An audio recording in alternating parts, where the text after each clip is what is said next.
Beautiful day. It's a day that not everybody can say that they woke up to. Amen. Because every time you wake up, you always see a story or headline of some person dying or didn't wake up this morning. Right. Amen. Because every time you close your eyes, you basically act in using faith, knowing the next day you will open them back up and you'll have life the next day. That is something that's a simple problem that people can't seem to get in this life. It's a loss of faith, hope, and love. If everybody wants to know exactly, people love to say they love to preach, whether it be people that are atheists, people that are religious, people that are Christians, people that believe in the true living God, always says, it just feels like something's different now. Feels like the world's going to everybody's favorite phrase, to hell in a handbasket. And everybody's like, but that's not true if you read the Word. If you're a true Christian, and you truly believe in the Bible, you wouldn't say such a stupid statement. Because you're showing your ignorance, you're showing your lack of faith, and you're showing your lack of hope and love. And that's what my message will be about today, the loss of hope, faith, and love. The problem everybody has in life, we always like to use either one, 2 out of 3, but never all 3 at once. So before we go on, we'll start a little, beginning ground, to let you know the stuff I'm saying is not coming straight from me. I'm actually using the Word to actually back it up. It says in 1 Corinthians chapter 13, verse 13, and now these 3 remain, faith, hope, and love. But the greatest of these is love. I was going around to different websites, literature, everything else to research what people thought about hope, faith, and love. And if you listen to the words, or the words of a variation of the various 3 words, people believe that when people said they have faith, they're using blind faith, that it's just some mumble jumble or mysticism or some magic that Christians are basically hiding in a corner chanting, and they believe in this unseen presence. And that's what's really going on in the Bible. People that do that know one thing. They didn't read it. And they may have read it, but they didn't hear it. They didn't receive it. Because you could sit there, everyone knows you were in school. You had a test coming up. Let's say it was like a spelling bee or something else happened. You would remember everything you needed for that 1 week to get those tests going. You didn't really read that. You didn't really receive that. You just did it enough to say that people said you did it. That's why the people that memorize the Bible will say, don't quote it back to you, backwards and forward, left and right, inside out, but they don't know what they read. You know how you know this? Because they will argue about stuff that if you sit there and listen to, you're like, do you know what you're quoting? Because my brother, Pastor Tim, was talking about, he would sit there and he would put a verse up on the website, on one of our websites, and someone would come in there and just attack it, would just go after it. And the stuff he was going after was everything that was written to the verse that he just attacked. Letting you know one thing, that person did not receive it. That person right there may even go around and profess that they believe in God, that they have the hope, the faith, and the love, but they realize one thing, they don't have it. All they have is just basically a faith in themselves that they'll make it. Because one person puts it, and Tim, a lot of people in my family, Hope, Tim, other people included, we'll leave everybody's name out of it, knows I like to attack scientists. People's like, oh, you're doing it because you're an arrogant person. I don't attack scientists per se because of arrogance or lack of intelligence. I'm attacking the ones that don't have the proper ability to see someone else for the same thing they're professing you to receive in them. They're not basically standing on what people want to talk about. They make fun of Christians saying that you don't have faith, you have blind faith. But you're looking at it, it says, faith is not a blind faith, but a confident truth, or trust or belief in God based on the experiences, our lives in the Bible. It's the scientists who have blind faith. People are like, what do you mean? Where are you going on? Well, I'm glad you asked that question. Let's go over to Hebrews chapter 6, verse 19 through 20. And it says there in Hebrews chapter 6, verses 19 through 20. This hope we have is an anchor of the soul, but sure and steadfast, which enters the presence behind the veil, where the forerunner has entered for us, even Jesus having become high priest forever according to the order of Melchizedek. I don't try to pronounce these names right because it's going to be a whole other kind of mission. We're not going to get into that. But basically what it's saying in a nutshell is, our anchor is the Bible. Amen. Our anchor is what happens in our daily lives. Our anchor is what people have told you in history. You can go back to any situation in time, whether it be in your life, your father's life, your mother's life, your brothers, sisters, cousins, grandparents. There is some evidence that supports what you believe in. There's something that happened, like Mom talks about how she had to have faith that her and her daughter would make it through whenever they both were. She was pregnant with her. She had that faith because she saw that in her mother's life.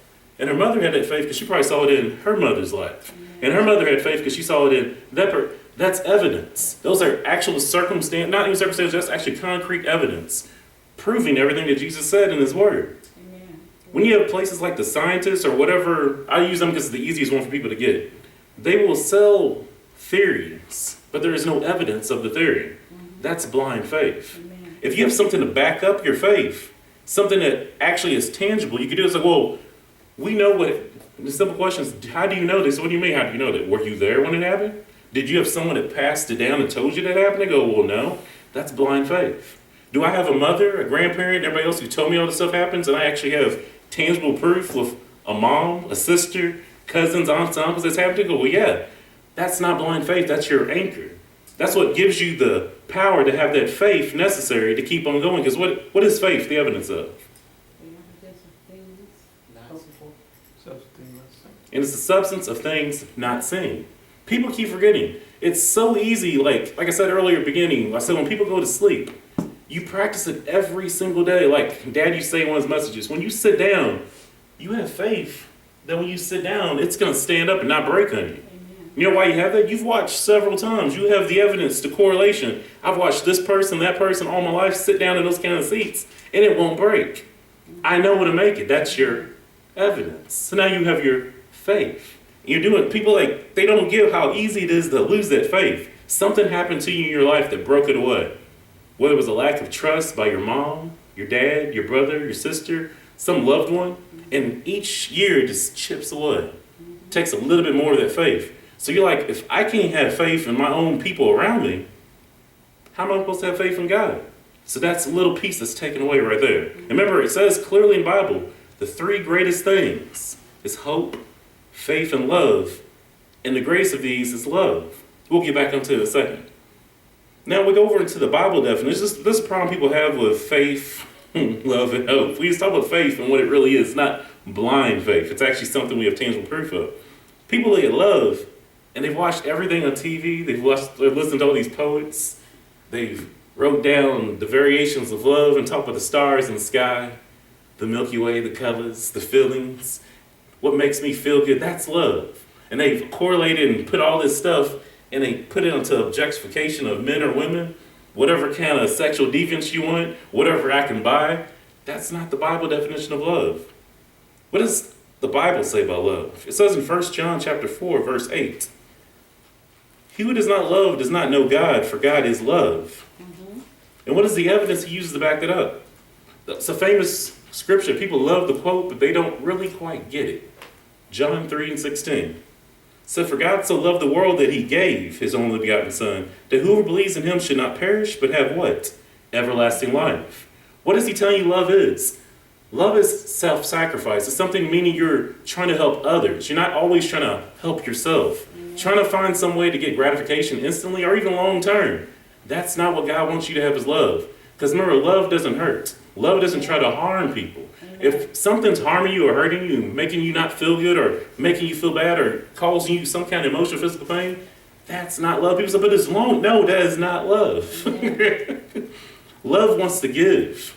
Love wants to lift you up. Love wants to increase your faith, not bring it down. If someone's bringing you down, taking away your faith, or making you feel bad, you're not in a loving relationship. You're in the opposite of love. You're in a hateful relationship. It's a person that's all about me, and they're not about you. If it's about you and me, then it's love. It's simple. People, they try to use the things of the world and transport it into the Bible, and because it didn't work for them in the world, well, the church has to be broken. And then they like to use the variations of different leaders falling down from grace. That's tainting the pot. You're saying like if you have 100 people, like everybody's favorite phrase is, 100 people are running to a bridge. You're that 100th person. 99 of them jump off the side of the bridge and they all die. Do you follow them? Do you do exactly what they said? Because remember, it had to be wrong for 99 people, or had to be right for 99 people that all died. So if I do it, maybe it'll be different. No, that's not what you do. You stop and you realize something. Maybe that's not right. Because my mom said when I was a kid, she never had to worry about me because I would never do anything new. I'd watch someone else do it first. And if they didn't make it, I would tell myself to make a mental note. I'm not doing that. Now, if a child can think that simply and that intelligently, what is you as a 20-year-old, 30-year-old, 40-year-old, 50-year-old plus not doing the same? Sometimes people don't, they glance over parts in the Bible and says, you think like a child, I was a child. He's not saying it because he's trying to make fun of you. Children have like the most open ability to believe at any point in their life. Life has not corrupted their ability to believe. How do you know that's true? You'll watch a baby crawling. They'll sit there and watch everybody else walking. They're like, well, I want to do that. So they'll get up and walk. But as you get older, let's say you want to do like, I want to fly a plane, but then a person says, you can't do that because you have to be this intelligence. You have to do this. You have to know this. And then a person's faith that they had to get up and try to get in the plane and fly, and they're like, I can't do that. Because you know why? They're not thinking like a child. They don't have that openness of a child. They don't have that faith to do it. Because there's no love bringing it into the faith to make them go. And people are like, why does the world fall apart? Because people have let others break down their faith.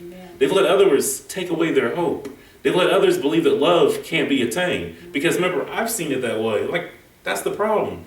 You have to step out. You have to make that first step. You have to believe in your heart, I can do it. You have to have someone tell you. If no one else tells you, you have to tell yourself, I can make it. I'm worth it. I can believe in myself. I am that person that will do this. I can have a good relationship. And when you step out in there, you've made the first step. People don't get why they're like, well, Jason, I can do that on my own. If you could do it on your own, you've already done it. That's what the gospel right here is for. It's here to tell you can. There is nowhere in the Bible that says, God says, you can't do this because you don't have enough faith to do it. He's like, no. He wishes above all things that what? Prosper. And have? Good health. Why would some God who believes that you prosper and have good health not believe in you? He's basically telling you, that's my definition of love. Amen. That's my definition of hope. My faith in you. If you would just believe in my son, you could do anything. Amen. People are like, well, Jason, what about these people? No, these are principles. They're pillars of life. You can do it on your own, but you're only going to go so far. That's right. And you're not going to have the fullness and completion you need. Right. That's like a person that's a billionaire and the most lonely person in the world. But you have a person making $10,000 a year, and they're happy as could be because they have God in their life. They're like, Amen. I made it. I'm good. It wasn't because of people like, well, it's because they're poor. No, that has nothing to do with it. Amen. It's because of their belief in themselves and what's been Amen. fueling that belief. If you have the gospel fueling your belief, you have God protecting you and making sure you prosper. Amen. Now we'll step over to Ephesians chapter 2, verse 8. I want someone to read that for me.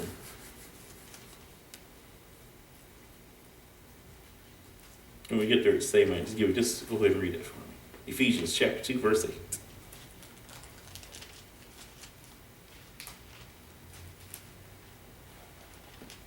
For by grace are you saved, through faith, and that not of yourselves, it is the gift of God. Isn't that amazing?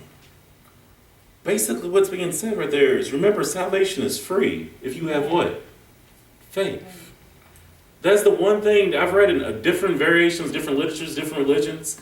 The one thing that separates the Christian faith from almost any other religion in the world is it's free. Amen. God's going to ask you to make some huge death sacrifice that you have to do this. You have to basically on a Sunday and Tuesday, I want you to burn incense at 2 o'clock.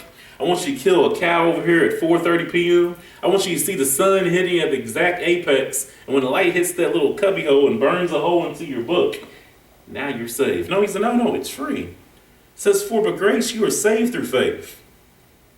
This is not from yourselves, it's a gift from God. Amen. And remember, like any gift, it can't be taken away. Amen. He said, if you would just believe in my word, in my son Jesus Christ, you're saved. Amen. That is the hardest thing for people to get. Because you'll see TV shows making fun of it, saying, well, that's too simple. That's why it's right. It's supposed to be simple. Amen. Not because everything in life, because people keep forgetting the world is nothing but a bad variation, a bad reflection of the reality of the supernatural world. Amen. Everything in life is simple. We've just complicated it. There is a black, there is a white. These grays are just us trying to complicate the black and the white. There is a good, there is an evil. There's a right, there is a wrong. We sit there like, it can't be that simple. That can't be right. Because you know why it can't be right? Because we can't believe that hope, faith, and love is all we need. Because like one person was reading on one of the websites, he told me, hey, I was reading, it says here, what is love? It says it's the action of using your freedom. What is faith? It brings freedom and healing. And it said, what is hope? It says, changes the way you think. So if you do all three of these things that the gospel tells you to do, you change your way of thinking. If you believe everything that's in there, you can have the freedom to be healed. If you step out and use that freedom that you got, you're using that love. And when you put all those three together, you have a full and complete life. Is that really that hard for you to believe? One person said, well, what happens, Jason, whenever I do all that and I step out there? Well, that's the good part. When you step out there, God says a simple thing, and he says it several times throughout the Deuteronomy of Joshua and all the various Gospels. He says, who will never leave you, he'll never forsake you, and do not be afraid, and do not be discouraged, because remember, he'll always be there. He said, if you believe, you use my three tenets, and stop letting the world take it away from you, make it a loss, I'll be right there for you. It's just that simple. All you have to do is accept Jesus Christ, your Lord and Savior. Believe his tenets. And people get like, well, it's like a magic pill. Now that I've done it, I've turned a switch. I can become a super Christian. There is no super Christian. One person said it best. We complicate things by thinking we have to become the greatest super Christian, most beautiful faith ever. But Jesus says it's already done. Amen. It's already happened. Amen. All you have to do is believe. And when you believe, I'll protect you. Amen. He always has his hand out. When you fall down, ask for forgiveness. Amen. Whenever you basically need to get back up, don't get so big because you'll get pushed back down. Because remember, God's like, if you do everything I say, if you have love, hope, faith, and love, you'll make it. Amen. Now I'll leave you with this question. Can you trust God for the big things and the small things in your life? Because if you can, your life will be a good one. Amen. I hope something I've said has helped someone today, and it's all good. Amen. Amen.